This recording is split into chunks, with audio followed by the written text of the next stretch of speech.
As late autumn begins to nudge at the idea of winter, and our mornings become crisp and afternoons dark and enveloping, my thoughts turn to the tactility of home and the warmth of inside.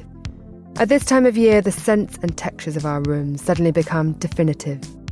The candles that burn on the table and the incense that smoulders alongside them feel like reassuring symbols of light as the earth shifts on its axis. It's an ending of sorts as the leaves begin to leave the trees bare and sculptural, but also a moment to regroup and build on friendships that might sustain you through the cold months ahead. This episode of Confect Corner begins with the story of a blanket, the kind that graces your bed and speaks of home in a way that no other item can. We'll hear about a slow supper club in Helsinki that advocates for a thoughtful, considered kind of dining. And we'll hear about essayist Ruby Tandoh's new book, All Consuming, Why We Eat the Way We Eat Now. Pull up a chair and draw in close as we begin to savour the season of long meals and cosy evenings. This is Confect Corner, and I'm your host, Sophie Grove. I have always considered them. I like them wrapped around me by a fireplace. I want them at the end of a bed. And I couldn't, in recent years, find ones that spoke to me. As I become older and of course my career has changed a lot, I have been thinking many times that once I am in that point that I can start supporting other women to be powerful, and I want to do it right away. And instead we do something more euphemistic. We have people around, we throw something together. And the aesthetics of it are designed to convey casualness. But the fact is the effort is still there and the expenditure is still there. But now it kind of happens behind the scenes. So the vibe that you are trying to convey is very different. Welcome to Confect Corner. I'm your host, Sophie Grove, here in London, and I'm delighted to say that I'm joined in the studio by Gillian Tobias and also by our fashion director, Natalie Theodosi. Hello to you both. Nice to be in studio with you two. So nice to be here. Thank you for having me. Oh, it's a pleasure having sat across the desk for you as we sent Confect to press last week. It's very nice to be here in the studio. Slightly different pace. A little calmer. We can reflect more. Well, we like to start each episode with a little show and tell. So, Gillian, you could start. Well, I was in my favourite city, Paris, but it was a perfect time to be there because they are celebrating 100 years of Art Deco. And you normally can get glimpses of it, but this is where it all started. And so the city is embracing it with exhibitions, special features at stores like Louis Vuitton is doing a whole exhibition for the sort of art of travel of the Art Deco years. I have to claim that I've been obsessed with Art Deco ever since I was like 10 years old, and I had to make a theatre set of a shoebox, and I did mine as a little Art Deco set. So this for me was heaven. I spent a long time in the Musée d'Art Décoratif, where they just unveiled their centenary exhibition on Art Deco. And it really does make you think about how is it that a certain period of time can have such an influence on creative people, whether it was jewellery, whether it was graphic design and posters, interiors, travel.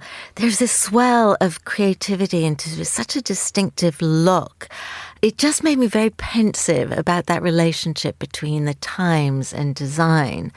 And I went to a press launch. I rushed ahead of everybody else because I really wanted to see the Cartier jewellery exhibition without the crowds looking in. And it was exquisite. It just has this very, very distinctive, inescapable look that, of course, always been an influence on designers. I think it's fascinating because even last year we went to a ballet, which was Art Deco era, Balanchine, and it felt like it was reflecting the times, the gap between modernism and that Victoriana. And then you really felt every single art form inhabited this kind of aesthetic, but also this spirit. And you see a lot of Art Deco influences in the world of watchmaking for sure, but also on the runways recently, especially Peter Copping, who is in the midst of reviving the House of Lanvin, has said that he's been spending a lot of time in the archives and rediscovering Jean Lanvin's life, and it's all about Art Deco and the influence that it had that on her work. I mean, the exhibition's on till April,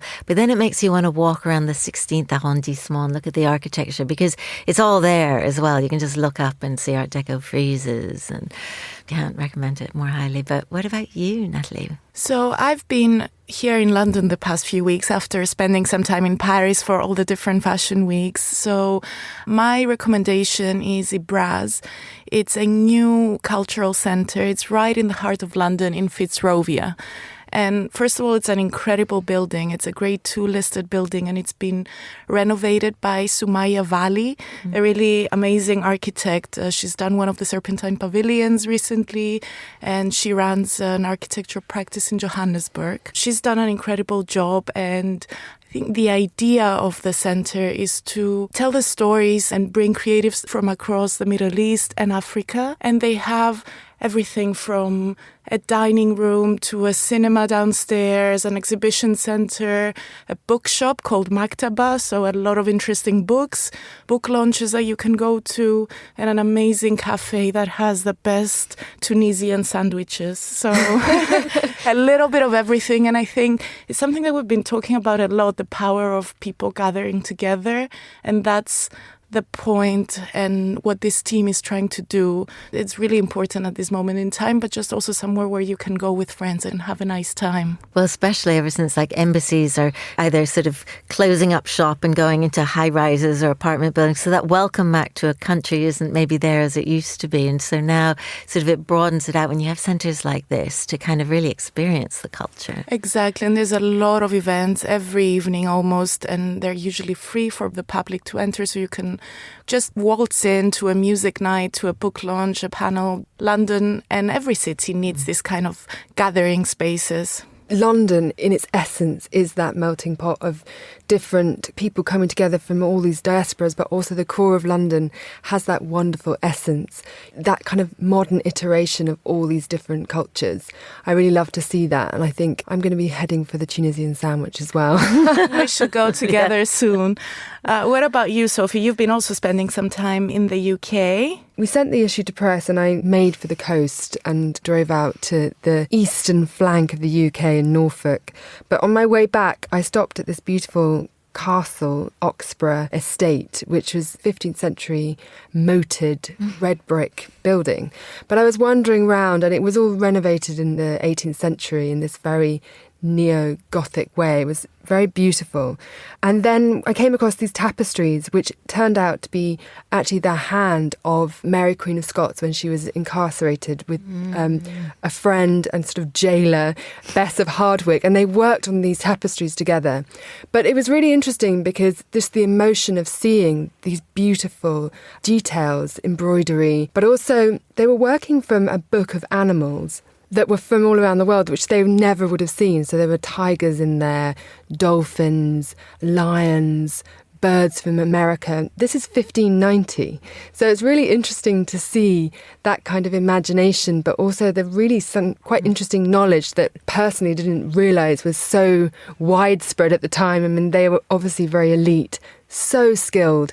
And actually the tapestry was used in Mary, Queen of Scots' trial, because at the centre of it there's a vine, well, two vines, one with fruit and one without, and then there's a sickle hand coming down to cut one of the vines, and that was invoked as evidence that she was hoping to cut the sort of barren vine that signified Elizabeth I. So that's really interesting, and apparently it was just in this castle for hundreds of years. No one even knew that it was by her until the V&A went down there and discovered it. So it was really fascinating and beautiful moment. When it comes to the art of living well, fewer things evoke the quiet comfort of craftsmanship than fine linens. For over 160 years, Frette has been synonymous with Italian excellence, dressing the world's most elegant hotels and homes.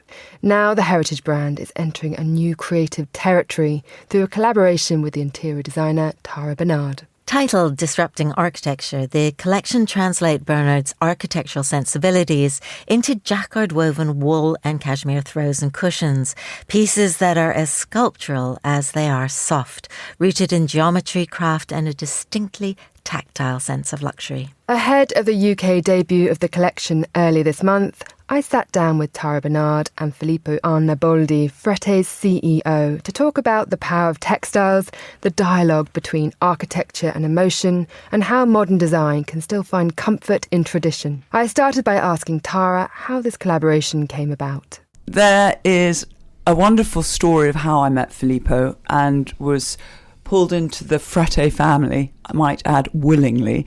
I have always been someone who went to Frette myself. I have a huge respect for the brand. Their legacy is absolutely reflected in the product. You see incredible craftsmanship go into the sheets, the linen and the bedwear. What happened was a friend introduced me to Filippo. And it was a very natural sort of evolution. From friend, he was seeing the furniture that I was doing. We discussed sharing salones and windows. And then I think it was your idea, but you say it wasn't. Between the two of us, we decided to take a look at how we could together evolve Frette into homeware. And that decision was the beginning of everything. And we're really at the beginning. We started with a smaller collection, and we're building it every year.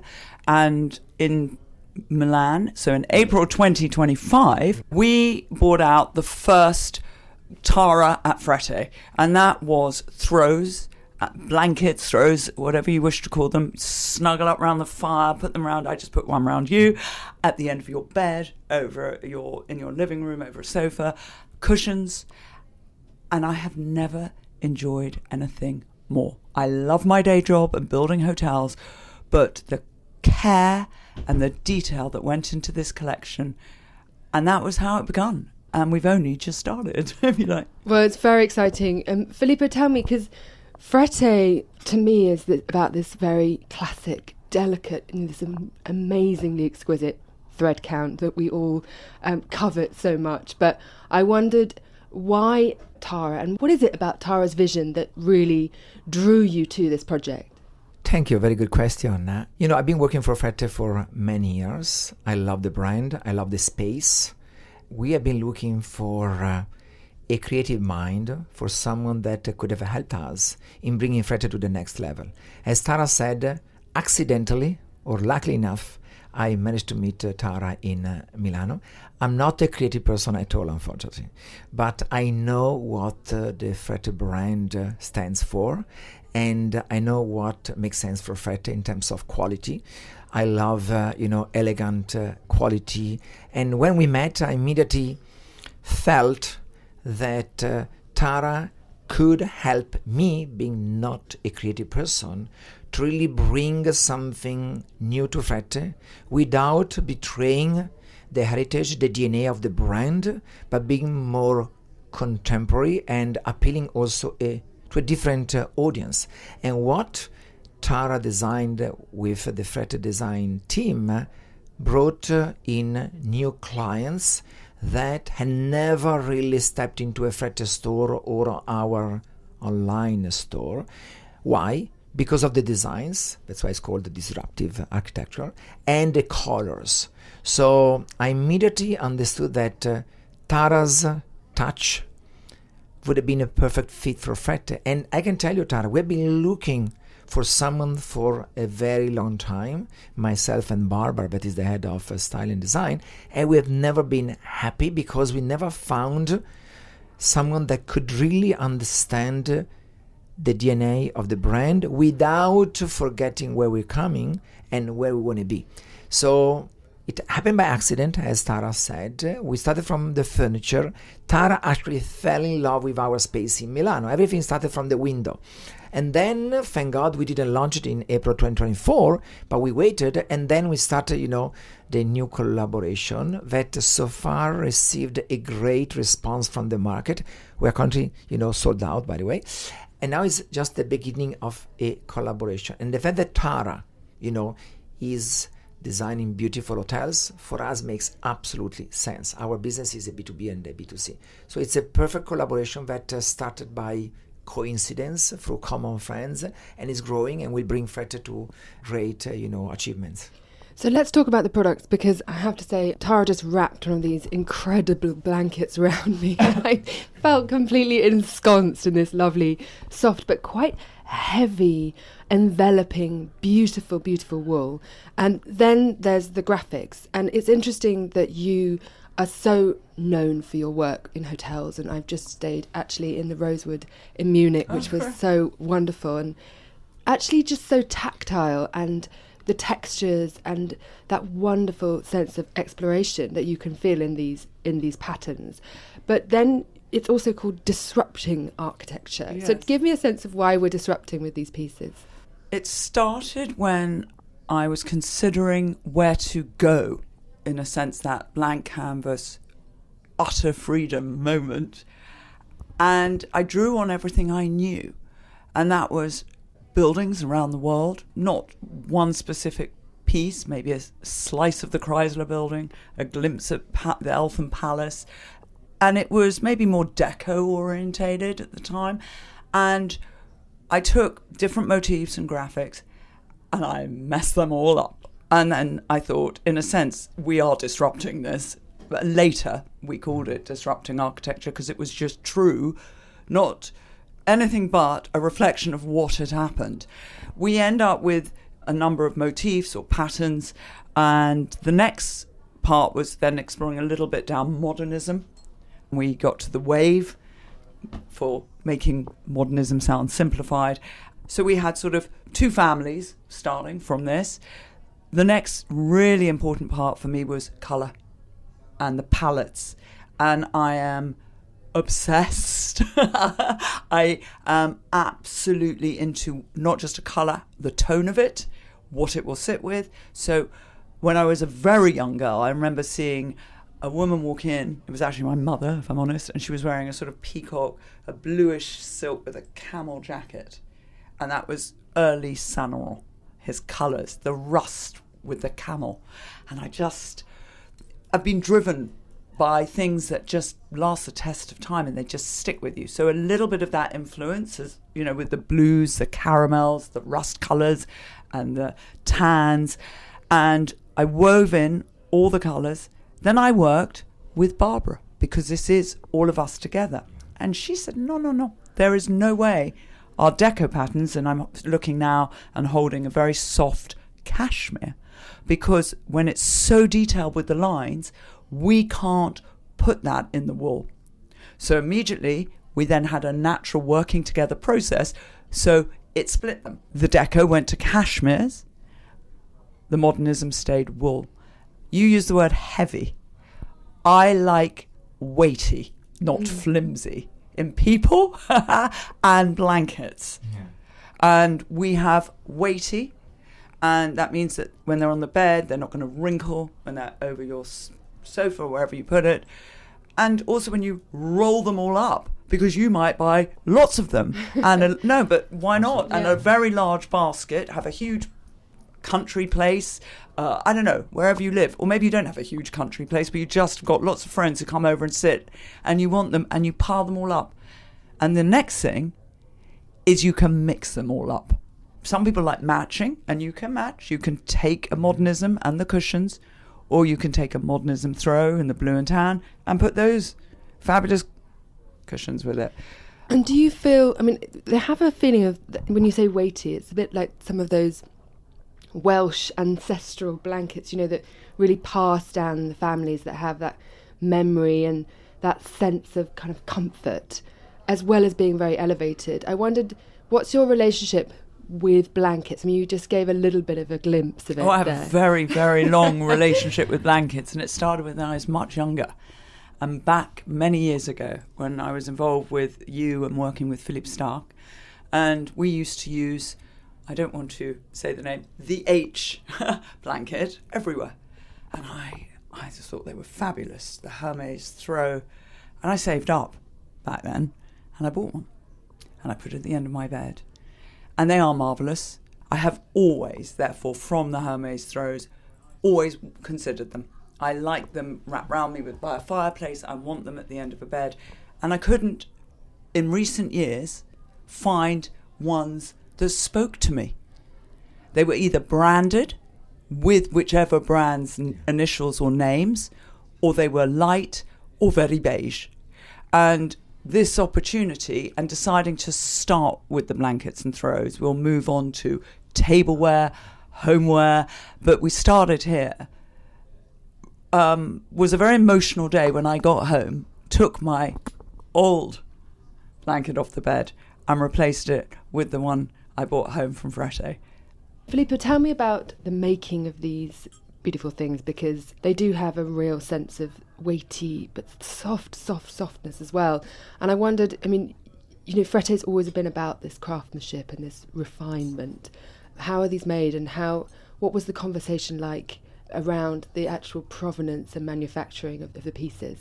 At Frette, we are absolutely passionate about quality and craftsmanship, and the selection of the fiber, as Tara was saying. For some designs, we had to opt for cashmere, otherwise we could have not woven this beautiful design. Bear in mind that when we started to talk about this beautiful product with Tara, it took us almost a year to come to production, because, you know, Tara came with these beautiful designs. You do remember when you first showed me the first design, I was blown away. I said, wow, that's the day when I said, wow, Tara can bring us to the next level for Frette. And then with Barbara, the design team, we started thinking how to make it happen.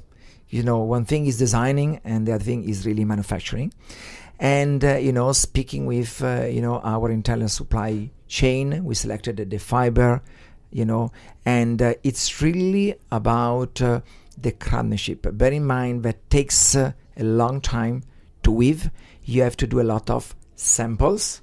Okay, you go through a trial process. We had to show to Tara and to our quality control, quality assurance, that we were absolutely meeting the standards, because at the end, I'm customer-centric. I want to be sure that any piece that comes out with Frette label, in this case is Tara and Frette, that, by the way, is a unique label that you should look at, because as Tara said, you don't see any logo on these throws. I'm not a logo fan, and I will never have any kind of logo on Frettes, but the label here is quite unique that Tara suggested us to do.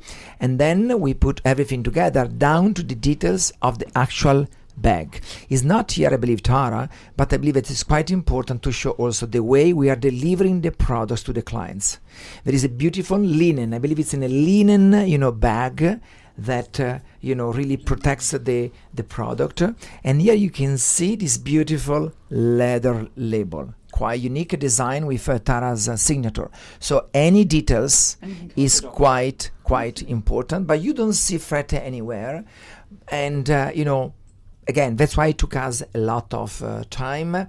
And at the beginning, you know, when Tara came on board with this idea, we thought that we would have been able to really meet the deadline. And then we decided, let's wait, because we want to be sure that we're going to bring to the market the most exquisite products.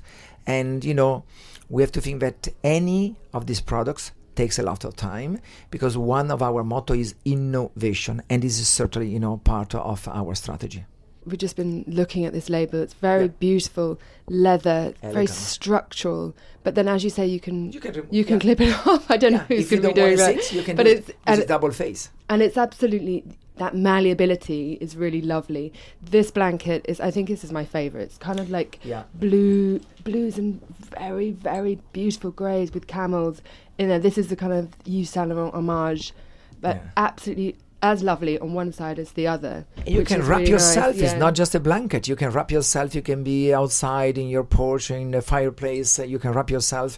And this is important for me. Frette is not just about the bedroom. I mean, you can bring these items outdoor on your sofas, and more we're going to go into this, you know, home decor and lifestyle. Filippo Arnaboldi there, the CEO of Frette, and interior designer Tara Bernerd. Thank you so much. The collection, Disrupting Architecture, is available now at Harrods in London and in Frette stores worldwide. This is Confect Corner.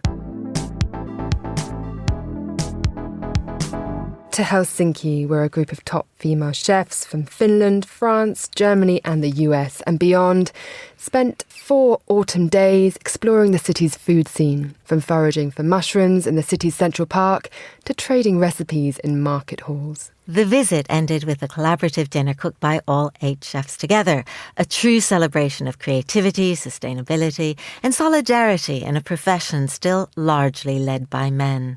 Confex reporter Petri Bertsov has the story. Yeah. I also have a bag here. I can carry this one, no worries.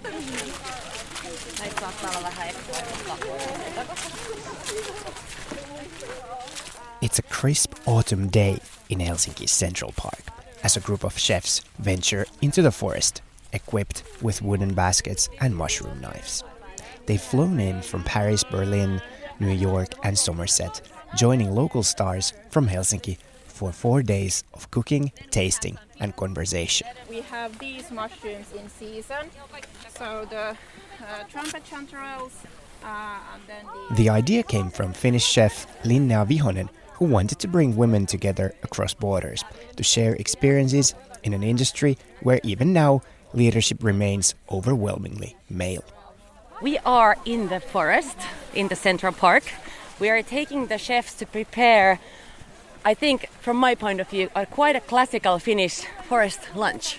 We will pick up, hopefully, a lot of forest mushrooms. There's like great variety growing here. And then we will be cooking a nice forest mushroom sauce. I have some really nice sourdough bread. And then I have prepared as a dessert some seasonal lingonberries with caramelized malt bread and salted caramel. Oh, that sounds so and good. with porcini sugar. Of course. And we're in the Helsinki Central Park, but we are really just a short tram ride away from the center of the city, right? Yeah, I think this represents Helsinki really well. That you can be living in the hotel in the very city centrum, but then take the tram to forest in 25 minutes and look where we are. This is a mix of things that I got and things that... perfect. So I'm going to come over and add some more. Remember, we're only cooking for 2, so I'm hungry. Okay, I'm not hungry. The foraging trip has been successful and the baskets are brimming with chanterelles, funnel chanterelles and porcini. The chefs start their cookers with cream and butter at hand. You want onions or garlic? Yes, ma'am. And then, you know what, we should also take some of that thyme Yes. and put it in there. Please. For many of the visiting chefs, this was a revelation. The idea that a capital city could still feed its cooks from the forest floor. The days that followed included visits to Helsinki's historical market halls, local distilleries, and of course, many of the city's most famed restaurants. As I started my career about 2012, I wish I had something like this.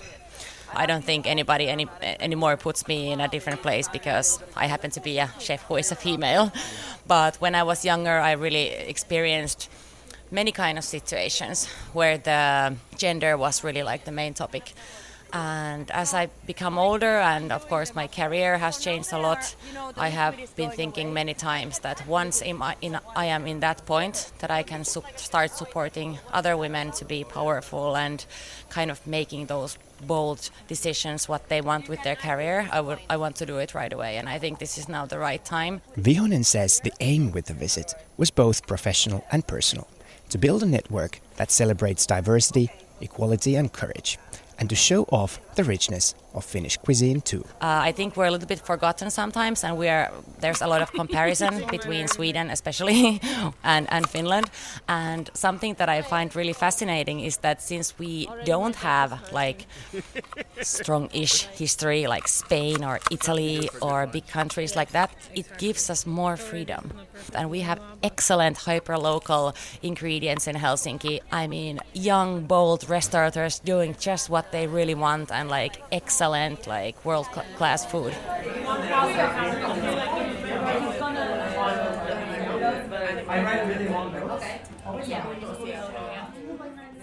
The visit culminated with a communal cooking session where each visiting chef was paired with a local one to work on a 3-course menu inspired by their visit. I'm Alex Strödel. I'm head chef and kitchen manager at restaurant in Berlin.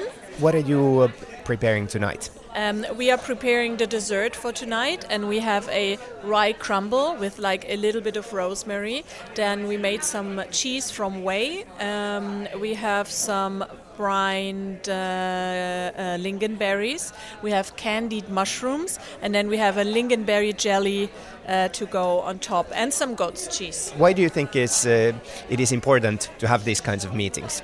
It is important that because our industry is still largely male dominated, and I think personally it gives me a lot to bring women together and to chat about the struggles, all the nice things we do and have, and I think it's very important to have happenings like these.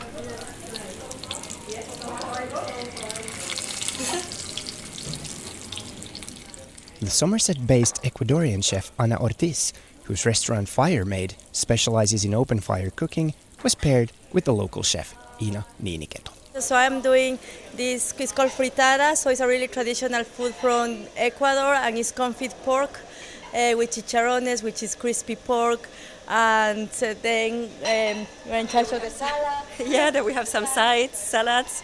So we have cabbage with the tarragon sauce, and kale with pine nuts, and fennel salad with plums and shiso. And we're using all local seasonal ingredients, of course, and yes, of course, pork with the amazing cabbage that you have is just like the perfect combination. The potato leek tortillas too.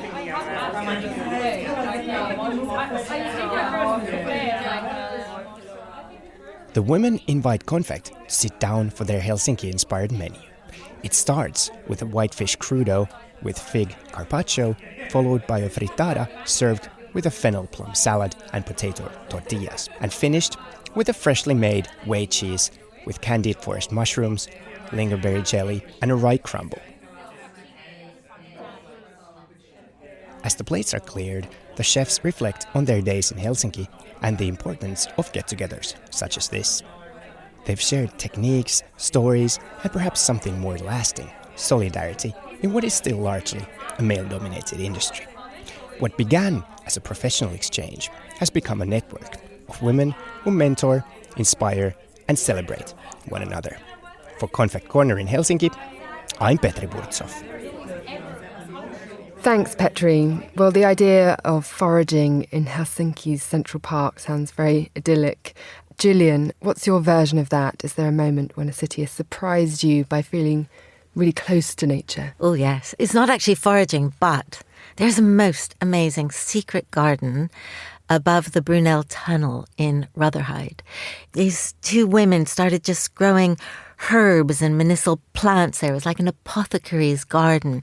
And bit by bit, they turned it into a cocktail bar, but this beautiful cocktail bar with little fairy lights and fire pits. And they go and they pick the medicinals and they make the most exquisite cocktails with flowers on top. And to sit there in summer at dusk in these medicinal apothecary cocktails is, for a city, something quite magical. Natalie, what about this idea of food as a great connector between people? I love how so many meaningful connections and conversations happen over shared meals. Definitely. And I think being Mediterranean, that's at the heart of our culture and how I've grown up. I think whenever you want to bring family together, friends, it's always around a table and where you must have more food than you could possibly ever eat. But I also find that in a time where there's quite a lot of division, food is such a connector. And I also love sitting down and sharing food even with people that I'm meeting for the first time or getting to know. I think there's no better way to meet people and to really get to know them and have more than surface level conversations than over shared foods. And I think we've been saying that with Sophie whenever we want to meet creatives or people that might be interested in working for Confect, sharing food and really getting to know them and what inspires them. It's really the best way to do it is over some shared plates, I think. I think so, and there is something ritualistic about breaking bread, and to really sort of go back to the essence of it. It's quite interesting how you just move from one level to another. Once you've had a meal and shared that, you feel much more human. It's really a great leveller, and I think it does facilitate that kind of really great conversation when you forget that you're kind of with people you don't know necessarily. You're eating, it's so human that I think it's wonderful that you can just see when you've had a great meal with somebody, that's just the launch for a new friendship. There's a sort of alchemy to it, which sounds a bit mystic, but I definitely think it's true. The tone of the gathering that Petri visited felt particularly slow and more reflective. It was really embracing of this idea of being present. Sophie, do you think slowing down is actually the way to think differently and create with more intention? I do. I mean, I quite like cooking really quickly, actually. Then I feel it's a bit more of a flow state. I really like the kind of pace of a meal to be quite fluid. So I don't want it to be too slow.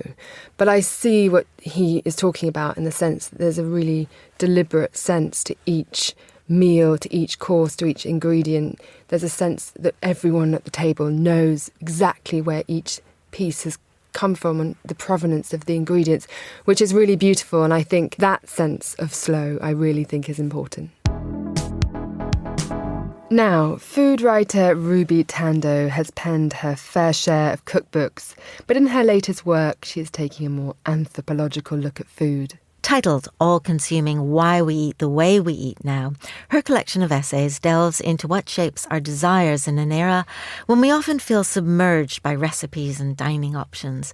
It's also a chance to reflect on the way we host and whether making an effort nowadays is perceived as a good or a bad thing. Confect's deputy editor, Tara Bernerd, sat down with Ruby to understand how our relationship with food is refracted through the media, the digital and the printed word, and what that teaches us about how we consume it. The all-consuming is partly about, in terms of the title, is partly about this kind of incredible choice that we have now in the way that we eat and how difficult it is to make decisions within that. But it's also partly about just the fact that food, media and messaging is everywhere and you can't switch off from that anymore. And it's not like it's not that that's a good or a bad thing, but I wanted to explore what's going on in all that. Well, I'm interested to start with the cookbooks because I'm guilty of that. I have a whole shelf of cookbooks at home which I cherish, occasionally look at, infrequently cook from, apart from maybe one or two. I suppose, what's your relationship to cookbooks and what do you think that says about the way that we cook today? And has that changed? It feels to me, having read your book, that it's quite significant. Yeah, I mean, I have the same experience as you. I've got so many cookbooks and I cherish them. Like every now and again, I'm like, I need to clear these things out. I'm sick of my shelf space being taken up by things that I'm not cooking from. But the fact is that I enjoy reading them and I enjoy having them around and I like the stories that they contain. What I think is happening increasingly is that now that you can find pretty much any recipe you want to online at a click, cookbooks, you know, there's a risk of them becoming redundant, but I think that the opposite is happening. I think that they're being freed from the responsibility of actually teaching us how to cook, and that liberates them to do something else. And that something else is kind of recording culture, storytelling, kind of laying down people's biographies. You know, they don't have to do the heavy lifting on a practical level anymore. And that, I think, is actually quite exciting. The topic of hosting, I think, is very interesting for Confect, for me personally, for everyone, in the sense that I think there's a whole chapter dedicated to it in the book. And as you say, people don't really host anymore. They don't say they host. They just have people over casually. They just throw something together. And this idea of how much effort you want to effectively put into things, but also portray like you're making, is really interesting to me. But then at the same time, conversely, I think we're so obsessed with this resurgence of making things by hand and how that makes us feel about the people that we are, that where does the pendulum swing in terms of how much effort we are willing to make and how much effort we're willing to show we are making nowadays when we have people over? Do you think that, again, this is changing, and how has it changed?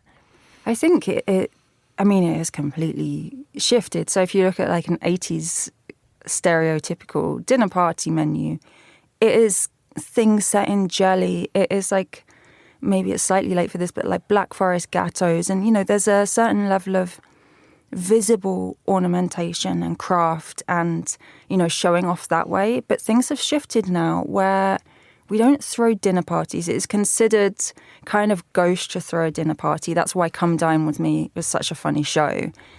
And instead we do something more euphemistic. We like have people around, we throw something together.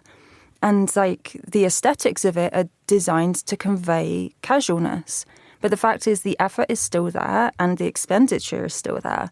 But now it kind of happens behind the scenes. So it'll go into like sourcing the ingredients from like really nice places. Or, you know, I mean, to be honest, something like if you make a Alison Roman recipe, often it actually takes as much effort as something more visibly ornate. But the vibe that you are trying to convey is very different. I find it super interesting that in one of the chapters you speak to these people who run this incredibly successful recipe Instagram page / kind of web domain. One of the things they tell you is that there are certain adjectives that resonate with readers and are a fail-proof and are a foolproof way of getting to them. And they're crunchy, chewy, creamy. What do you think this says about our general taste today? What kind of people are we today if we enjoy these types of sensations, these types of tastes? What are we anthropologically now if we like things really, really creamy, really, really crunchy and really, really chewy? I think it's actually just like such a good encapsulation of the way that as media changes, e.g. as recipes kind of become subject to the algorithm, it's not just that the way we find out about recipes change. It's like the actual content of the recipes change and what we look for in a recipe changes as well. So if you take a recipe in a cookbook, let's just say it's a brownie. In an old-fashioned cookbook, let's say Delia or The Joy of Cooking, there's 1 or 2 recipes in that cookbook and that's what you use. It's sold on the authority of the author. Like, this is probably a good enough brownie. When that breaks free onto the internet, it has to fend for itself. And we have more brownie recipes than we could ever possibly have need for. So they start having to compete. And, you know, it's the marketing of a recipe that has changed. So now you do need the superlatives, best ever, like unbelievable. You need the adjectives that entice and that kind of arouse and that sell. And, you know, that has in turn changed what recipes are. Like, you have sites like, let's say, America's Test Kitchen, which rigorously, and I would say too much, obsesses over what's the best of the best of the best. So, I mean, I guess the answer to your question is just that we didn't need to figure out what was crispy, crunchy, chewy before, because we just found the recipe that was probably fine. But now we have the choice to. It's interesting, that idea of, you know, recipes having to compete, because in another chapter you head to this kind of like far west of recipes, which is all recipes, right? And there you have thousands of versions of everything. And in a way, I wonder if this is like a parallel to a world where we are democratizing everything so much. You know, obviously it's pretty obvious with the advent of the internet. But again, what does that mean in terms of food culture? Because there was a point where everything was decided by the authorities, as you say, and the people who did write the cookbooks. But then before that, cooking was quite a democratic exercise because it was a family thing. It was a sort of passed down from generation to generation thing. So are we sort of like going back to more of kind of word of mouth world where food is heading back into the private sphere rather than the public sphere of authority and media? I think it's such a good point. And I think that is something, you know, if there was one huge takeaway from my research for the book, it was just that these things are not exactly cyclical. It's not that history repeats itself, but you really see themes emerging that might be buried for a couple of generations and then resurface. So, as you say, with recipes, people used to just learn about them from family, friends. It was kind of passed laterally between people.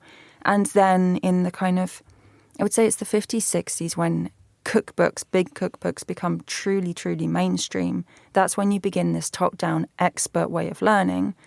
And now we're opening it back up to kind of everyone on the internet. If you have an internet connection, you can post a recipe. Now, there is still like certain top-down flows of information. Like we are seeing more people professionalize uploading recipes. So that kind of really haphazard, maybe even chaotic way of sharing recipes on allrecipes.com is dying out. And we increasingly have like really slick Instagrams or TikTok feeds kind of with people's recipes. But yes, like these things kind of come and go. And it's really interesting to chart that kind of cyclical way that information is shared, because it gives us a bearing. It allows us to like anchor ourselves in the culture. Do you still enjoy cooking? Like after doing such a kind of granular dive into what shapes you as a person, as an eater, as a chef, do you still enjoy cooking? I do, although I really dislike cooking functionally. So like I will happily spend hours in the kitchen on a Sunday like baking something completely unnecessary, like saffron buns or something like that. But when it comes to cooking dinner, I really resent it. And I think that's just, for me, that's just like part of my natural cycle. I go through periods where I cook and other periods where I just can't be bothered.